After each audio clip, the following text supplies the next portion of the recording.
intelligence. Yeah. So we can look at the Sanskrit again, maybe chant it with more comprehension. Evam puradaranayat amanayonir nashtam smritim pratya varudetustat pratatasa sarjedam amogadristir yatapyayat prag vyasaya dibudi. Okay. And oops, my goodness. Śrī Śukadeva Gosvāmī said, formerly, prior to the manifestation of the cosmos, Lord Brahma, by meditating on the virāṭ-rūpa, regained his lost consciousness by appeasing the Lord. Thus he was able to rebuild the creation as before. Please repeat. Śukadeva Gosvāmī said, prior to the manifestation of the cosmos, Lord Brahma, by meditating on the virāṭ-rūpa, regained his lost consciousness by appeasing the Lord. Thus he was able to rebuild the creation as it was before.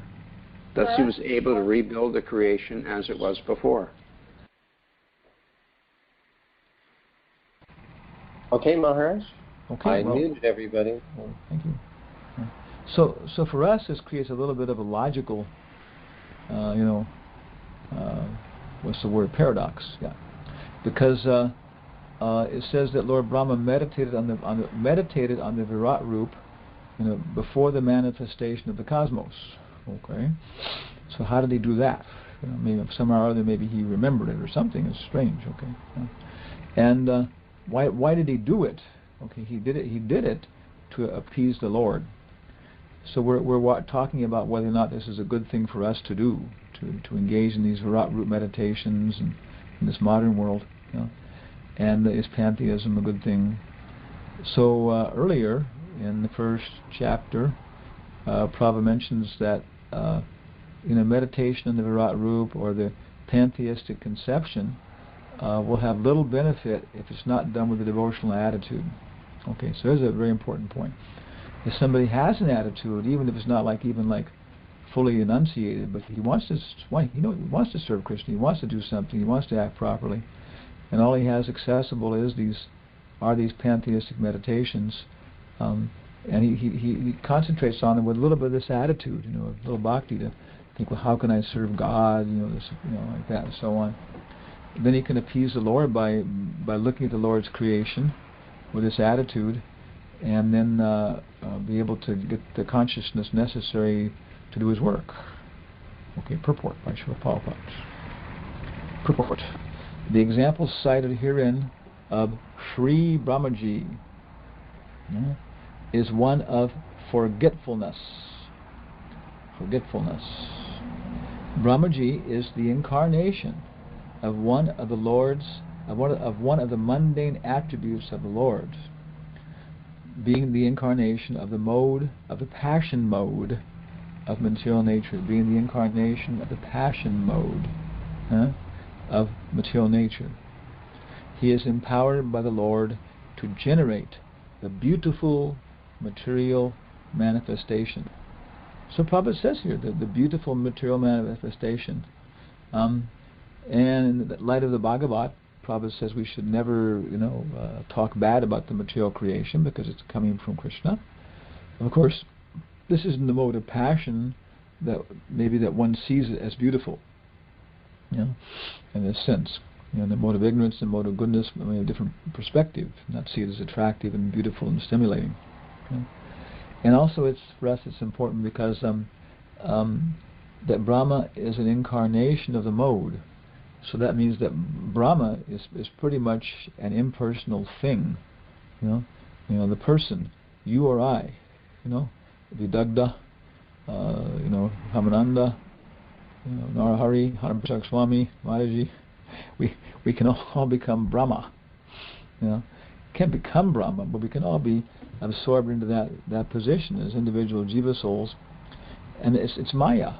It's just an incarnation of a mode of material nature. That mode of material nature is then manifesting as a puppet, a certain form like that. Okay? Yet, due to his being one of the numerous living entities, he is apt to forget the art of his creative energy. Okay? So he has that creative energy to create so many powerful, wonderful things, but he's apt to forget the art of his creative energy, how to use the tools that Krishna has given him. This forgetfulness of the living being, beginning from Brahma down to the lowest insignificant ant, is a tendency which can be counteracted by meditation on the virāṭ-rūpa of the Lord. So here we have beautiful grass growing and the sun shining, very refreshing. So we were thinking about that, and we're thinking that we in the material world, we're all thinking somehow or other, I am God. Of course, our idea of God may be to be the master of one woman and one child, or 5 children, or some city. In our consciousness, we may think of something as being, really being the manifestation of a God, without thinking of God in terms of a name or something like that. And the idea of God is far away. But some Buddhists, you have a little Buddhist fellow here in our picture, and he's thinking, I am God. Okay. Then all we have to do is just stop for a little while and meditate on a great white shark. Krishna says, among fish, I am the shark. So, of course, great white shark is about 3 meters long, 10 feet long, and they don't think. They just kill, eat. In the picture you can see the size of the body and the muscle and everything else. And also the look on the face is not very, it's amazing also. Dangerous to man, Prabhupada says. Like that. They eat all kinds of things. They eat rocking chairs. They rip them up and swallow them. Yeah. And so they are like just an absolute manifestation of authority, power. Like that. So if we say, some devotee, Bhakta Philip, he went out swimming in Hawaii. What happened? He was eaten by a great white shark. It's like it's kind of like a glorious way to die. For generations, people in the family will say, Uncle Philip, he was killed by a great white shark. They found parts of him floating on the beach the next day. Oh my goodness, yeah. So just like thinking like that, and it takes us out of this forgetfulness of our position. And it may not be a very sophisticated composition of God, but at least there's some idea, of God. Arjuna asks in the 10th chapter, he says, I'm an ordinary warrior, prince, kshatriya, caught up in all these activities. How can I meditate on you? Then Krishna gives these vibhuti mat sattva, different specific energetic incarnations. I am the taste and water. I am the light of the sun. So these 2 things especially, are very potent, in terms of thinking of Krishna. Here in Tennessee, for about 4 or 5 days, there was no sun, maybe 10 degrees below freezing at night, and miserable. And then the sun has come out for the last 3 days, 4 days, and you just see everybody's lightening up and feeling more frisky, and the digestion's going, and everybody's appreciating. Okay, that's God. Prabhupada says you can think these 2 things. Prabhupada says especially any common person can appreciate the light of the sun and the taste of water. The taste of water.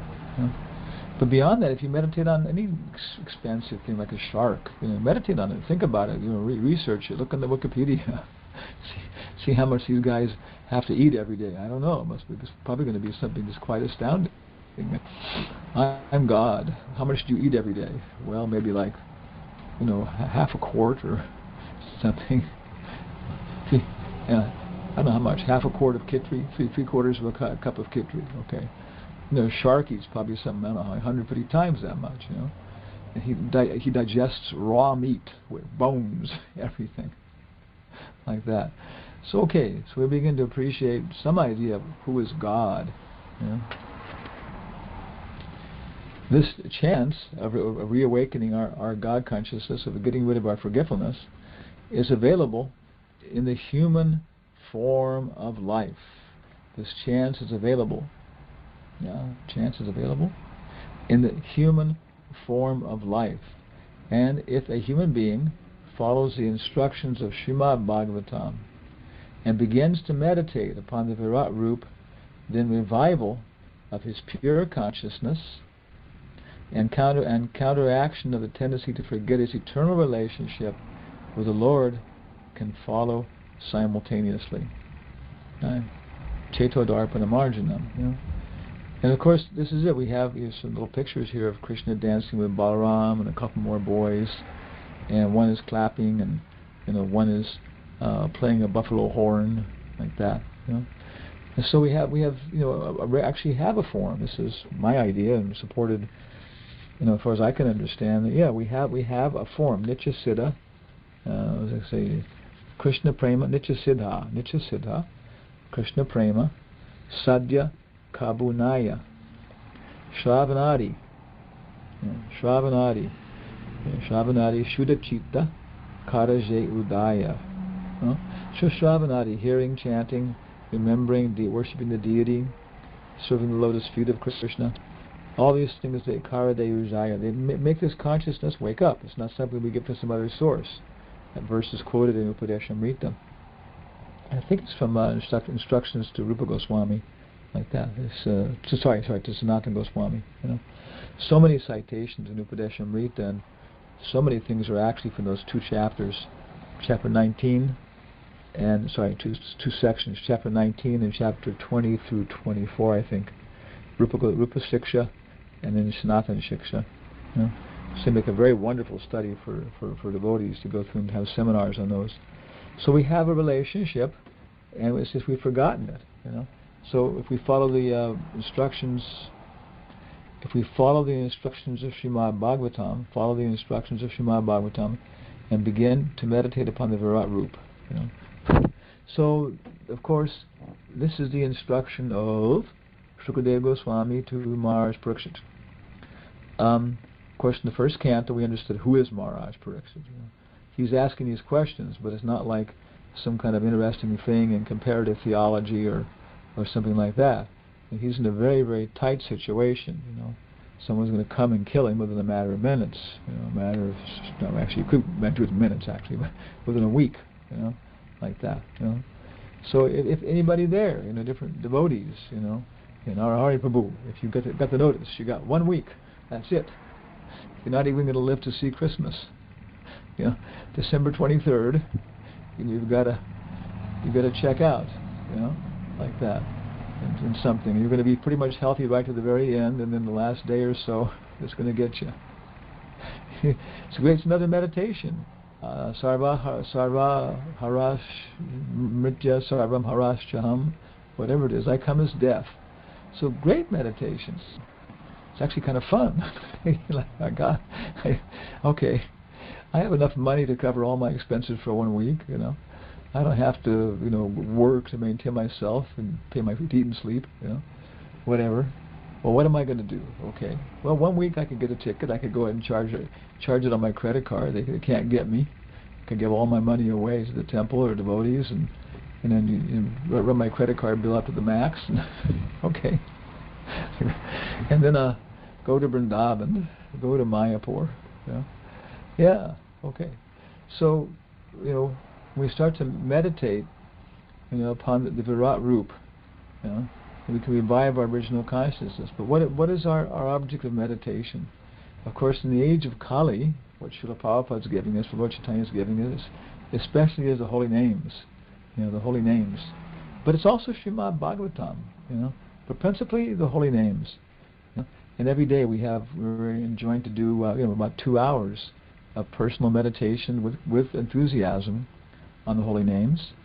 And then we engage with other people, maybe like half an hour of bhajan kirtan in the morning, evening. That's kind of our standard diet. And then the deity, to see every day, see the deities and look at them and appreciate, how they're dressed, and and criticize how they're dressed and how we would do it differently, or actually even engage in the the archana and the puja. Then we have the Bhagavatam, which is the Essences of Krishna book. These, of course, are all pastimes of Krishna and Krishna's devotees in the Bhagavatam. So that is Lila Smaranam, Nama Smaranam, Rupa Smaranam. So we're not actually so much directly engaged in this virāṭ-rūpa meditation, but it's being given here. The Bhagavatam is progressive. It starts where the Bhagavad Gita finishes, and it finishes off with the gopis dancing with Krishna in the Ras Lila. So we should expect that also the meditations are going to be progressive like that. So I would say that definitely we can take advantage of it. I myself is just sunshine. I appreciate the sunshine when it comes out, and I appreciate that it's Krishna. And I go out and stand on our porch here, and the sun's there, and I offer my respects to the sun god, and if ever he can see me, and how I'm acting and stuff like that. So it's just not it's an improper meditation for a devotee, even a very advanced devotee, I think, appreciating how nice Krishna is, And it's not like something he did and left. It's not like a painting by Da Vinci or Van Gogh. Oh, okay, the Mona Lisa, very nice, He's gone though, but here's a manifestation of the kind of person he was, or whatever. But no, the cosmic manifestation is a manifestation of Krishna's activities. It's his current activity. If he ceases to do these things, if he ceases to blink, then the days and nights won't go on like that. Everything is an actual living activity of Krishna. Appreciating all the cars. I'm looking out my window on Medical Center Parkway here. It's one of these 4 lanes, 2 lanes this way, 2 lanes that way, and it's continuous. Cars going this way and that way. And if I look a little bit, then I start to see, well, how many pickup trucks and different times of the day is different things. And in the morning hours and the evening hours, you see so many people in transit to their employment. So there's so many passenger vehicles. Then trade vehicles pick up during the day. Like what do you call it? Big vehicles for dropping stuff off at the stores. And because it is Medical Center Parkway, we do get quite a few ambulances and stuff going here. So you start to look at it, you start meditating and contemplating it. Even that, you begin to see there's life behind this. It's controlled. It's regulated. Why are these people doing this? So many things you start to appreciate, and then my goodness, how can you ever forget Krishna? You see how he's doing everything. Okay, so beginning meditating on the virāṭ-rūpa to get rid of this intoxication that I'm God. Okay, and Prabhupada goes on and says, and as soon as this forgetfulness is removed, the via Vasaya buddhi, as mentioned here, and in Bhagavad Gita 241, follows at once. This ascertained knowledge of the living being leads to loving service of the Lord, which the living being requires. Like that. So right now we're in illusion, Cheto Darpana Marjanam. The mirror of the heart is covered by the dust of all these accumulated reactions of different desires that stimulate us this way, stimulate us that way. Oh, you got to have a cigarette, got to have a Coca-Cola, got to have a milkshake, got to have a walk, got to get watch out for that, be afraid of this, watch out for spiders might get you. So it's deep within our intelligence, our buddhi, which is in the heart, are all these things. But once they become a little bit cleansed by meditating on what is the spiders, what are the cigarettes, what are the milkshakes, what are the Coca-Colas, then it's very, very natural to have one-pointed intelligence. At that point, we're not baffled anymore. We're not frustrated. Those interesting words. We're actually focused then. We have this one intelligence. We understand one thing. We know what the path is. we know who Krishna is, we know who we are. All we have to do is do it. We're not confused about what is the path anymore. What should I do? We know very clearly what we should do. And we just have to do it. And then because of that, then we go, to bhava prema, like that. This is my understanding. And it says ascertained knowledge. So it means, it sounds kind of like it's there, but the thing is we have to do the work, right? Ascertained. We have to actually make the investigation and find out and see, yep, that's it. Aha, it's there. Okay, leads to the loving service of the Lord, which the living being requires. So we look for a picture here. We're looking for our different graphics. A lot of our graphics just come from the clip art thing in Microsoft Word. Yeah, it's pretty good clip art. It's interesting. You put in certain words. And I think I put it in Ramanujacharya. Came back. Buddha. You get a lot. But you put in some of these things, some words, it says, nope, I don't talk about that, So it's kind of like you can see the people behind this, and there's a certain political, decision about what things are appropriate or not, It's amazing, what kind of things they come up with.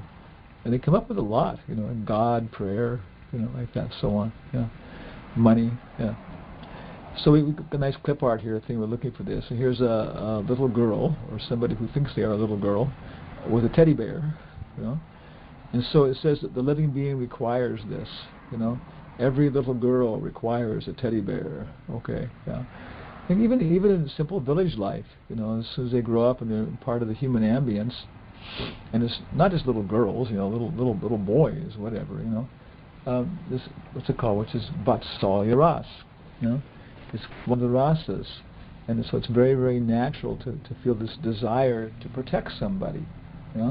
You want to feel good. You want to feel that you're protecting somebody. So you can protect your teddy bear, and then you feel maybe when things get tough and people are aren't treating you fairly, then you may go take shelter of your teddy bear, and he may talk to you and comfort you. So it becomes just like Mother Yashoda with baby Krishna. She's protecting baby Krishna, but at the same time too, she feels that baby Krishna can also, in a certain respect, protect her. So, which the living being requires. Prabhupada says the kingdom of God is unlimited. Therefore, the number of assisting hands, of the Lord is also unlimited. The Bhagavad Gita 13:14 asserts that the Lord has His hands, legs, eyes, and mouths in every nook and corner of His creation. This means that the expansions of the differentiated parts and parcels called jivas, or living entities, are assisting hands of the Lord, and all of them are meant for rendering a particular pattern of service to the Lord. Wow, it's a nice conception here. So we have a picture here of looks like a high school basketball team, and look at the coaches behind them, and a couple guys have their hands under the basketball, and the rest have their hands on top of the basketball, like that. So you see so many hands. This is an interesting conception because ants have hands, pigeons have hands, seagulls have hands, sharks have hands. Everybody has these hands, with fingers, with hooves, with fins, and they're everywhere, and they're making the creation go on in different ways like that.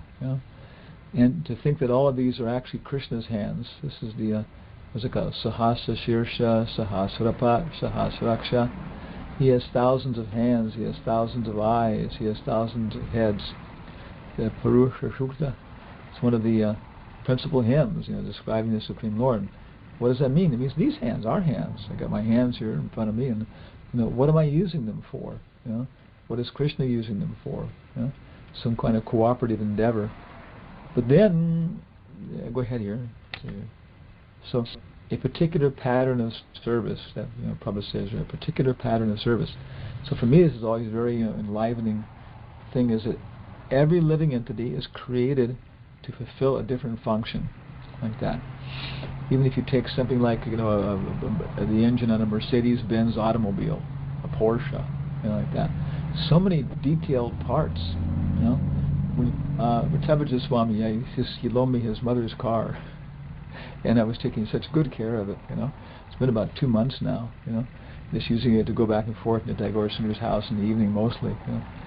But Monday I was hauling the rolling garbage can up from the street and bouncing along our unpaved driveway, and sure enough, it whacked right into the tail light.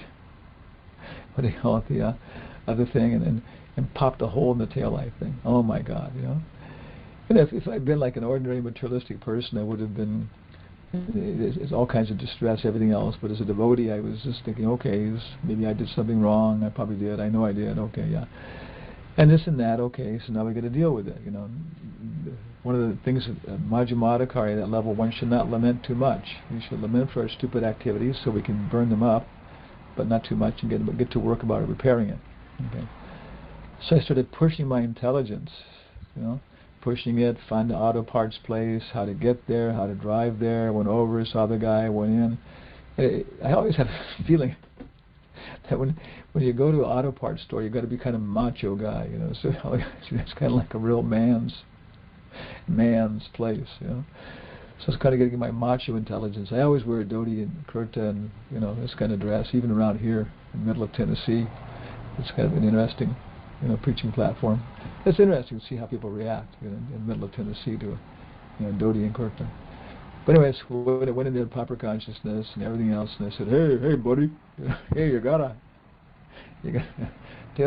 tail light lens for a 1992 Sierra Oldsmobile, Put it right in front of him. He said, well, just a second, let me look.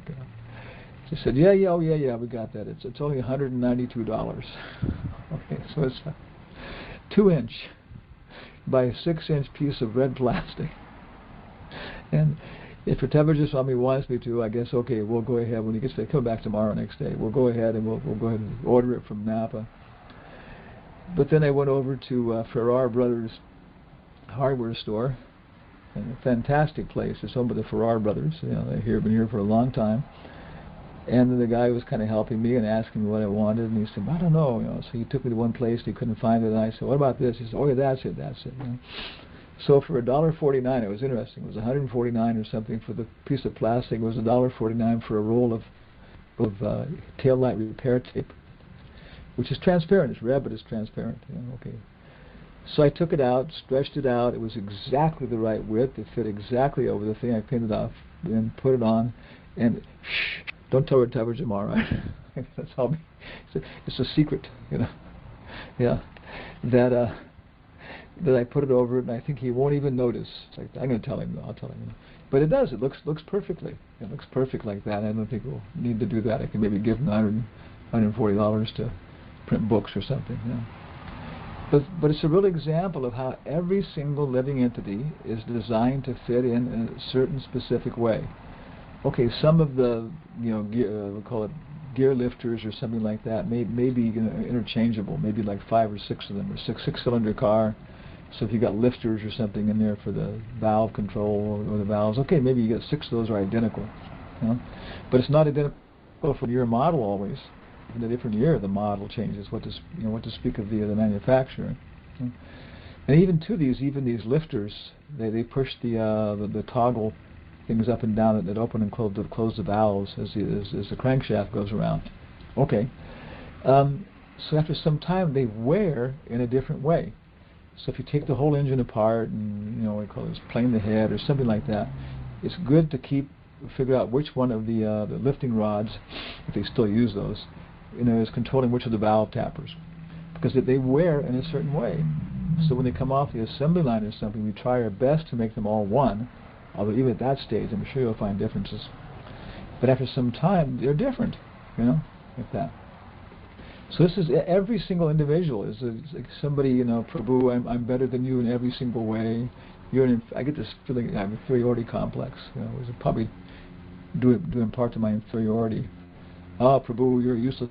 You can't distribute, 100 books every day. You can't open so many temples. You can't do this and that. So on and so on. And so in every way, I'm a better devotee than you are, Prabhu, in every way." So, no. And of course, the material life is even worse, I guess. There's nobody who can surpass us at our service. We're designed to do it. We have this function. And simultaneously, as long as we're in Maya, Krishna's having no direct benefit from our service. So we should get out of service as quickly as possible. Maybe we're a basketball. Maybe we're a basketball net. Maybe we're, but we have this very specific service in the spiritual world. Is our comprehension. And not only that, it's all, we can improve it. And Krishna, what was the word again? Back here, page up. And all are meant for rendering a particular pattern of service. So the word's pattern of service. Dashiras, Yakiras, but it's different colored cows, different kinds of milk, different tendencies, different attractions. The kingdom of God is unlimited.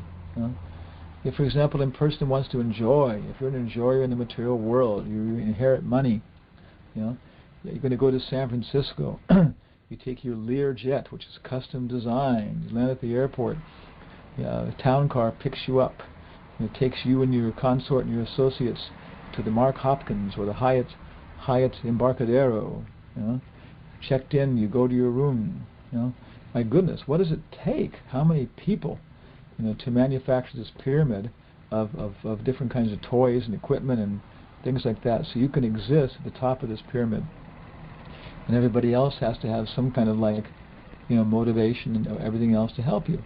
So the same way in the spiritual world, but everybody wants to participate. Everybody's trying to be at the bottom of the pyramid, to participate so that Krishna and his girlfriends can have a good time, and always new and interesting ways.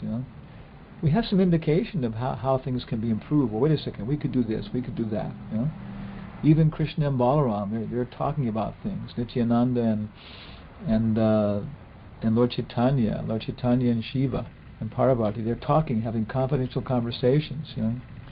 Okay, we did the material world this way this time, and Maya did this. Okay, next time let's do this, let's do that. How can we reclaim more conditioned souls? Always expanding, always improving. And always, Krishna is such an enjoyer. And so it's our natural position. There's no real why, we enjoy this. We just do, and it's for Krishna.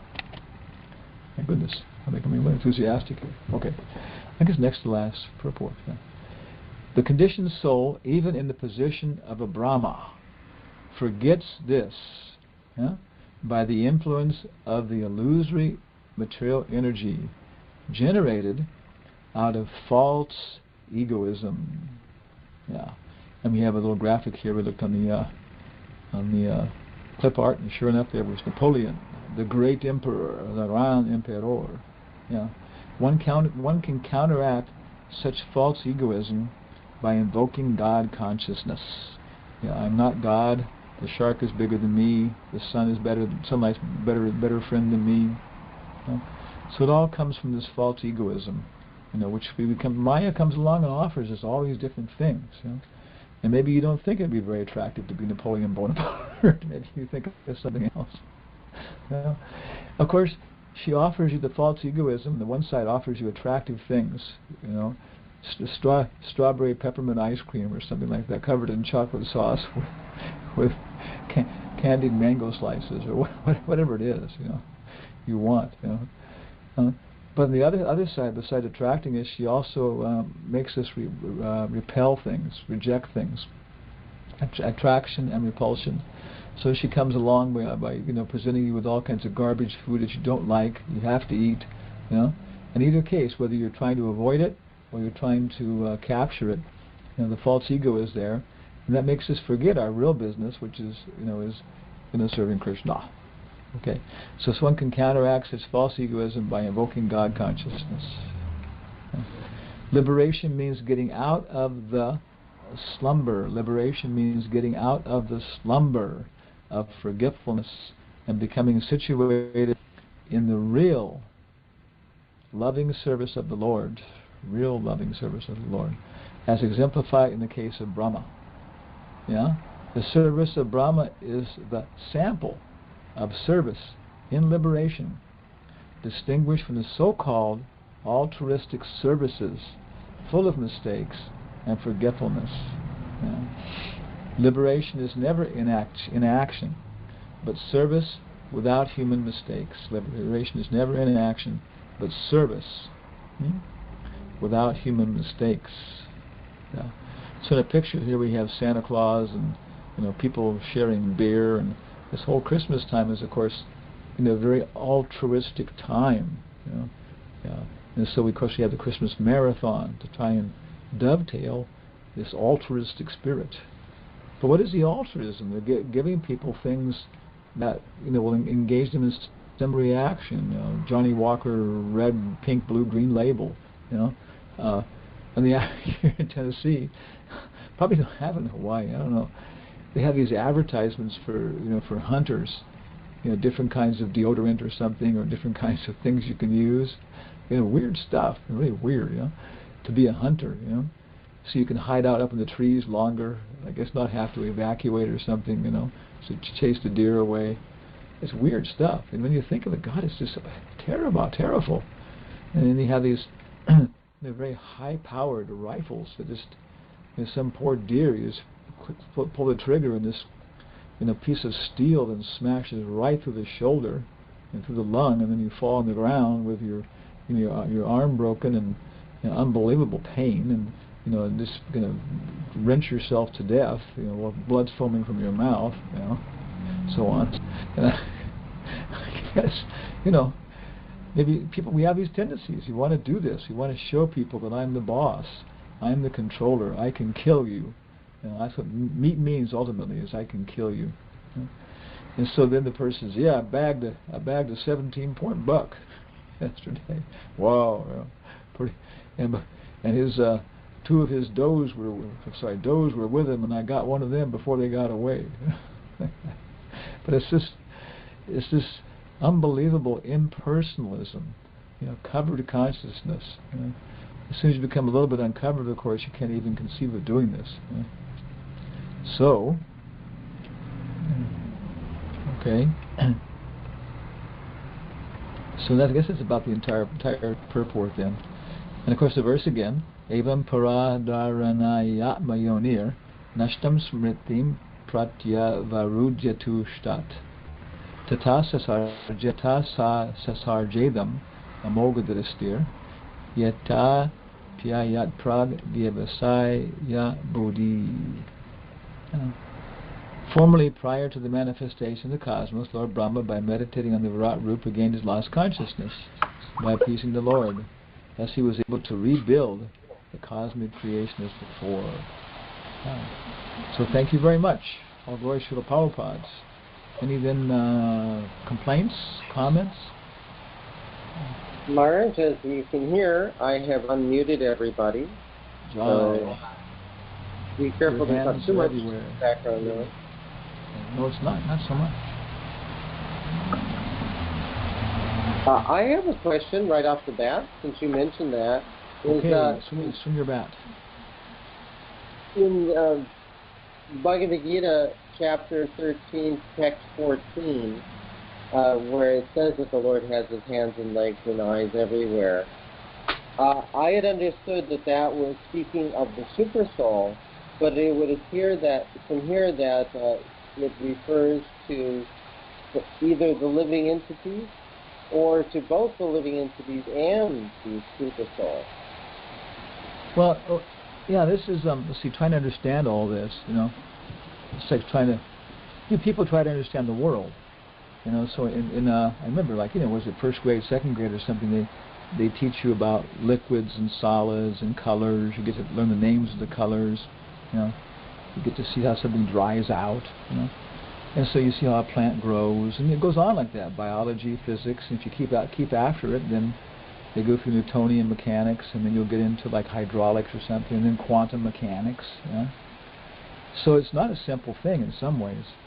So to my comprehension, looking at the whole Bhagavatam program we're doing here, Bhakti by Bhava and everything else, and systematically, this is presented again and again, very systematically.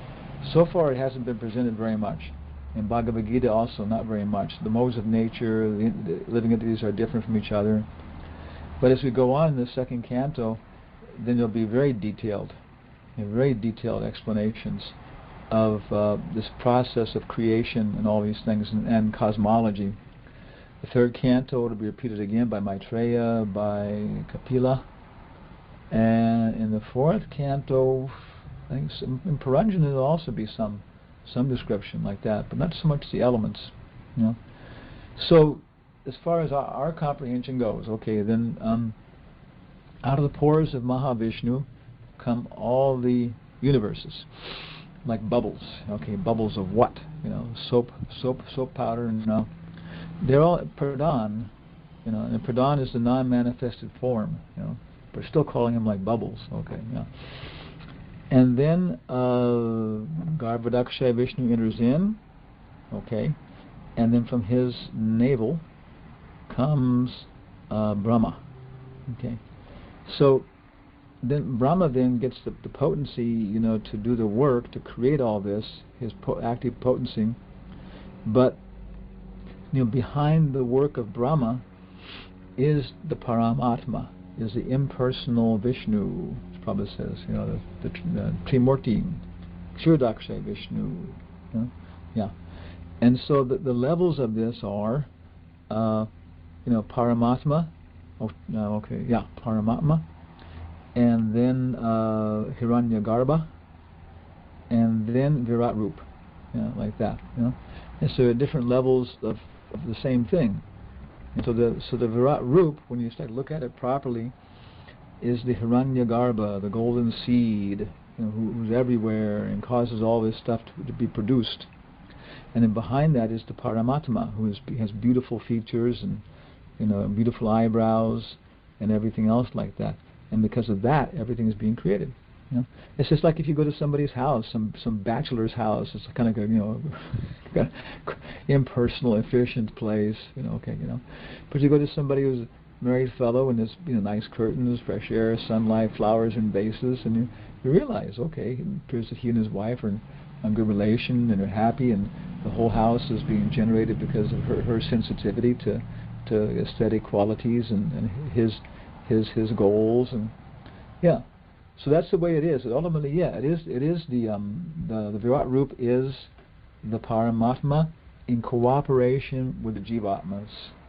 And that's why all the little hands wiggle. All the little hands wiggle because the Jivatmas and the Paramatmas are working in cooperation. Is that okay? I don't understand what I think you mentioned three different forms: the virāṭ, the Hiranyagarbha, and one other. Paramatma. Oh, Paramatma. Okay. So what's the difference between the Hiranyagarbha and the virāṭ? Okay, the virāṭ is where you see turtles, pixies, platypuses, pogo sticks, pillars, and something else that begins with P. Okay, like that, puke. There you go. You see all these things. Yeah, I'm the shark, I am the mountain, I am this and that. But the next level is where you begin to realize the potent creative force. Garbha means seed, right? But the seed that is behind all these things, there's Hiranya, the golden seed, and it's you see what I mean? It's a level that's not so gross. That's a Hiranyagarbha yogi. He's not eating so much. He's this and that. He doesn't have a job. He doesn't have this and that. But he sees people. He smiles at them. They smile at him. The guy is some kind of intoxicated dude walking around, half dressed, and people just look at him and whoa, So that's the Hiranyagarbha yogi. He sees that the great fertile potency, the great golden semina. It's described that way too, which is fertilizing the pradhan and making it manifest these things, And so you see, it's right on the way to the Paramatma, but we think Paramatma is some kind of picture in Prabhupada's books or something. But no, this is what it is. The Paramatma, you just look at him, it's just like, wow, he's you can just see, how he is the creative force that manifests. It is manifesting all this stuff. It's just coming from him. Everything we see, like that, so on. Maharaj? Yeah. Would that line up with 7.2, the numinous, the spirit behind it? In general, those terms we were discussing before, like, the phenomena is what you experience, and the noumena is the cause behind it. So is that what you're discussing now? Is that the numinous? The noumena, yeah. Numinous would be the causal, the phenomena and the noumena, yeah. Well, yeah. Well, see, the phenomena. Well, see, it's just a general term. It's a general term. It means like the experienced and the cause behind the experience. So if you're experiencing the Hiranyagarbha, then that's the phenomena for you, And then the Paramatma still remains the noumena. If you come to Paramatma, that's the phenomena, and behind that is the noumena, which is Mahavishnu. And so like that, then Mahavishnu, Sankarshan, and then from Sankarshan to Balaram, Balaram to Krishna, Premanjana Charita, Bhakti Vilochanena. Yeah. So then there's nothing more to know than this. Well, yeah, if you take it completely in the complete sense, Because I was just trying to connect that verse in with what you're saying. It seems like it fits.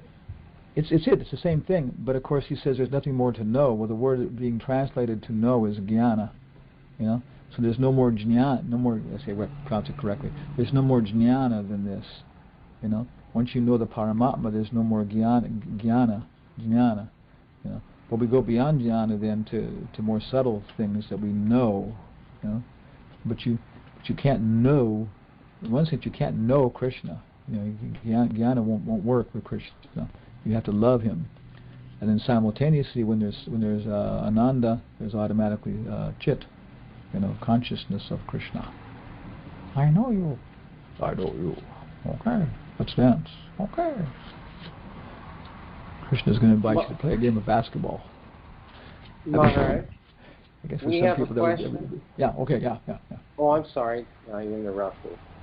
I was speculating that for some people, heaven might be, that God is a basketball player. That for them might be like, wow, yeah, come on, let's shoot a few hoops together,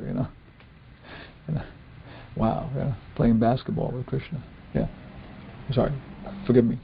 In the purport, Srila Prabhupada talked about service without mistake. The question has come in, how the service is done without mistake. Because the mistake is the forgetfulness of our relationship with Krishna, and the forgetfulness of the relationship of every living entity with Krishna. So I try to serve them by inspiring them to love me, to love my false ego. Love my false ego. I'm your best friend. And so that's not really service. Maharaj, you said that Prabhupada referred to the Paramatma as the impersonal Vishnu. It sounds kind of like an oxymoron. Yeah, it does. I know. What do you think he meant by that? It kind of strikes me funny. No, it is because it's the for example, he talks about the Panchopashana people, the guys who say that that the Lord should be worshipped in 5 forms: Brahmā, Shiva, Durga, Ganesh, Surya. I got one too many here somewhere there, and Vishnu. Panchopashana. He mentions it several times. That's conception. So one of those is Vishnu. But in that sense, Vishnu is being equated with one of the 3 Murtis. Brahma, Vishnu, Shiva. Okay. So, okay, it's better than, worshipping your motorcycle or worshipping beer, or something like that, So, okay, so then Krishna is willing to come and to accept, reciprocate. He'll reciprocate in the form of Vishnu. But that Vishnu is Karanakshay, Shrilakshay Vishnu. He won't. He doesn't exist in the spiritual world. That form is kind of like a reflection in the mirror. When there's no mirror, there's no no Shrilakshay Vishnu. There's no reflection like that. So that a reflection of Krishna is in some ways impersonal. but you can't embrace him. You can't, smell him. These kind of things like that. So in that sense, it's like a kind of impersonal manifestation. But I would say it's above the virāṭ-rūpa conception. If you only can appreciate God in nature, which some people do, and they're nice people, ecologists, but they just cannot hold the conception of like, Brahma, Vishnu, and Shiva, like that. Maharaj, also sometimes it says a super soul for the non-devotees is neutral. For the devotee, he's personal, but for the non-devotee, he's neutral. So sometimes you could think neutral is impersonal, because he... Exactly. That's the same Premanjana Charita. A devotee whose eyes are tinged with the salve of love, he sees that the Paramatma is just Krishna's hand. That's what it is. It's all just Krishna's hands and legs and toes and everything else, like that, So if you take Krishna's hand, you kiss it, and like that, and just, so happy to see you after so long, like that, and it's not at all inferior to Krishna or something. It is Krishna. So that conception that the devotee lives in this material world. Prabhupada says the devotee lives in this material world, seeing everything quite happily, seeing everything as a replica of Vaikuntha. That'd be quite a cheerful consciousness. All these cars rushing by here and there. I guess it's the river Jamuna in front of my doorway. Vishvam Purna Sukhayate. Yeah, the whole world becomes happy for him. Yeah, not a phantasmagoria. It would seem that on another level, that Paramatma isn't neutral.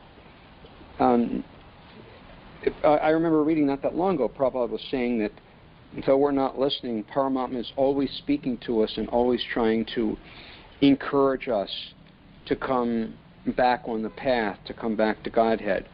Yeah. But just like say, for example, someone's father is the referee at a basketball game, and his son's on one of the sides. Now, of course, he has to act neutrally. He has to act in all fairness. But really, in his heart, he's not the least bit neutral. He's hoping that his son's team is going to win, and Paramatma in one sense, and that's correct. He's neutral. He's acting neutrally, but in his heart, he's not neutral at all. Yeah. Yep, and that's it. So the heart of Paramatma is heart of the Shirodaksha Vishnu is Mahavishnu. Yeah, and with Mahavishnu you can have a rasa. Once you come to Mahavishnu, you can stay with him. You can't stay with the Paramatma. You can't stay with Garbhadaksha Vishnu. No, they won't exist in the spiritual world. But with Mahavishnu, yeah, Shantaras. Hallelujah, Hallelujah, Allah Akbar. It's just like the greeting the deities forever. On and on like that. Yeah. So it's the lowest level of bhakti, the permanent eternal bhakti is with Mahavishnu. Yeah. So for devotees, these are very important because it's just like we have a very, naive, simple, direct conception of God as a person, by the mercy of Lord Chaitanya. And but sometimes it is contaminated as we think of, we think we know Krishna. I know Krishna. I know the deities, this and that. But then we start to get into it, we begin to realize, no, we have to refine our consciousness that, that Krishna is manifest as the Paramatma, but that doesn't mean Krishna exactly. It's kind of an impersonal thing, And so we have to understand all these different aspects of Krishna to really fully appreciate, Krishna in more intimate forms and be able to serve him in more intimate forms like that. Yeah. So who's in our heart? Does it change with realization? Well, what's reflected in the pot of water, like that. If you look at it, if you put a pot of water in your room, the room is all dark, but the water happens to be like in the sunlight, then the water will bounce off and be all over your room. So that's a Brahman, like that.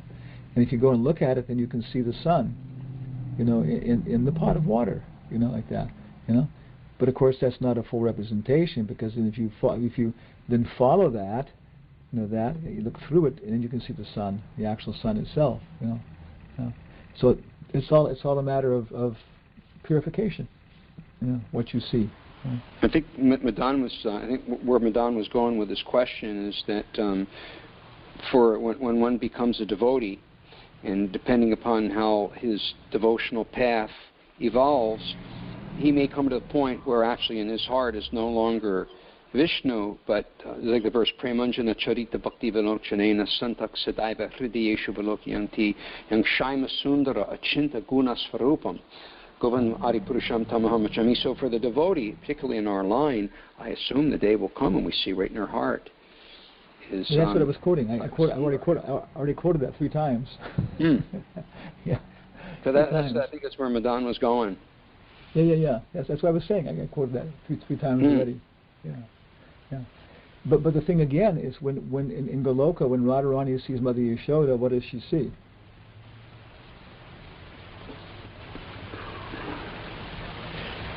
When Radharani sees Mother Jasoda,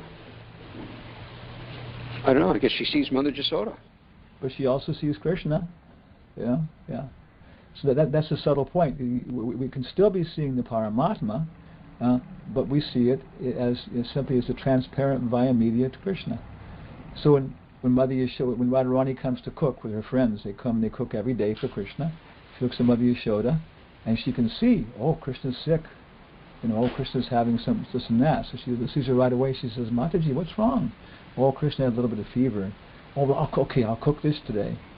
So she sees Krishna, One girl came to the temple in San Francisco in 450 Bible Ancestry a long time ago, and she said that she had been she was there for, came for a little prasadam at lunch, and she'd been in Prabhupada's garden there in San Francisco, and she said she'd asked Prabhupada, what does it mean that a devotee sees Krishna everywhere, like that, And he said, he said, whose glasses are these? And he picked his glasses up off the table, and she said, they're your glasses, Srila Prabhupada.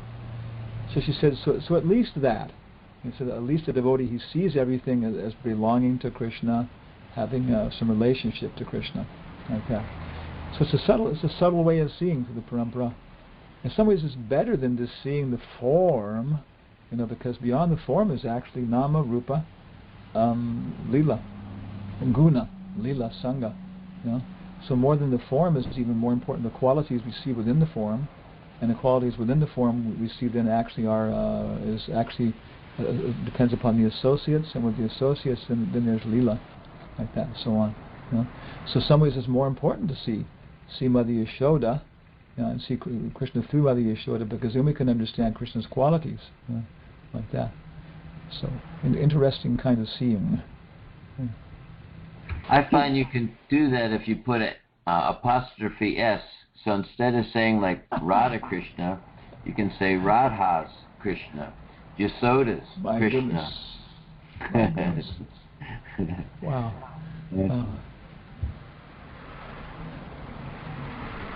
I always remember some of your examples, Madan. Your unusual way of looking at things. Please forgive me for doing that to you. I'm sorry. No, I remember we were coming from Lima.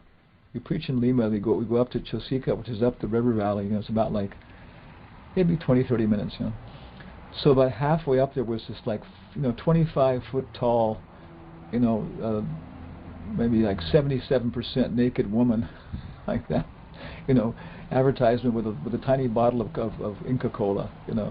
Trying to figure out what she's selling. Well, okay. But I always remember your example that we look at Maya and we think, oh, it's Maya, I gotta reject this, but let me tune in a little bit better to see what kind of Maya it is. Okay, yeah, I gotta reject it. Okay, let me tune in a little better. Oh, okay, that kind of Maya. Yeah. So, and you were talking about how you noticed that, And so I made this, I went past this thing maybe 15 times while we were there, and I made this, remembering you, I made this promise I was never going to look at it. And I could see the temptation, So kind of as soon as it came halfway within my vision, I would just redirect my vision, and always remembering you. So thankfully, I have 15 times of not, tuning in Maya, so I could reject her. They had a bulletin board here. Oh my goodness.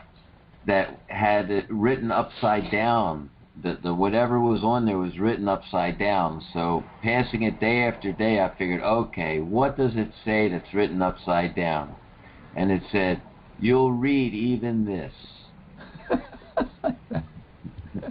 Yeah. A good horse runs even at the shadow of a whip. Is Buddhist phrase. Okay. So, all right, I was just saying that we could put up signs about Krishna conscious verses, different things in so many places, and people are forced to read them. Changing bodies, exhibits, they have to. There's no choice when you see it. Unless you do that thing, you forcibly turn your head away. They're going to look at it and they're going to read it. Yeah. So many ways to preach, huh? Wow. And of course, this pantheism is one very nice way. You know, I guess we shouldn't. I have a suspicion the purports probably is going right ahead. You know, to more advanced topics, but of course, it's one very practical way. Very practical. I mean, very, very practical for the common people. Unless you create a nice pantheistic environment, they're not going to be able to think of God. You know, for me too. And I need like a little bit of warmth, sunlight, everything else like this. You know, and so on. Well, anyway, it's already 11:15 our time. I guess it's something like 7:15 your time. So. Please accept our humble obeisances. Can we ask a question that will just take like 1 minute to answer? Okay. All right. Somebody's asking, is the worship of Lord Vishnu more strict than worship of Krishna?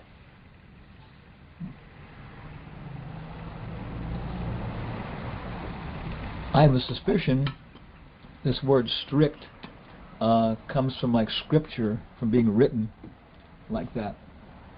So, what does strict mean? You know, strict. You know, if it means like you can't deviate, you can't make deviations and stuff like that, then no, of course, the worship of Radha and Krishna is the most strict. You know, but if it means like what is written down, you know, and what is very rigid and formal in that sense, you know, like that, then no, of course, you know, the worship of Vishnu is more strict. And the worship of Radha and Krishna is more spontaneous, flexive, creative, and ever fresh, like that. You know, like we offer the same things every day to the deities in the form of our Vishnu Baba on the altar, Mahalakshmi and Narayan Baba. You know, but then Radha and Krishna, maybe they want potato chips, like that. You know, maybe they want to watch, you know, Donald Duck cartoons or something. You know? Okay, you sure? Yeah, we like Donald Duck. You know, okay, all right, yeah, okay. Yeah. So we go get some potato chips and get some bean dip for you while you're at it. Okay, here's some bean dip. You know. And so they want things. They're original. They're creative. They're funny. They like everything. You know. And so the worship of Vishnu is more strict. You know. But at the same time, if we mean strict in terms of deviating from love of God, of course, then no. Then the worship of Radha and Krishna is most strict. You can't make even the slightest, even a razor's edge is probably, you know, kind of fat when it comes down to being, you know, precise in the participation in serving Radha and Krishna.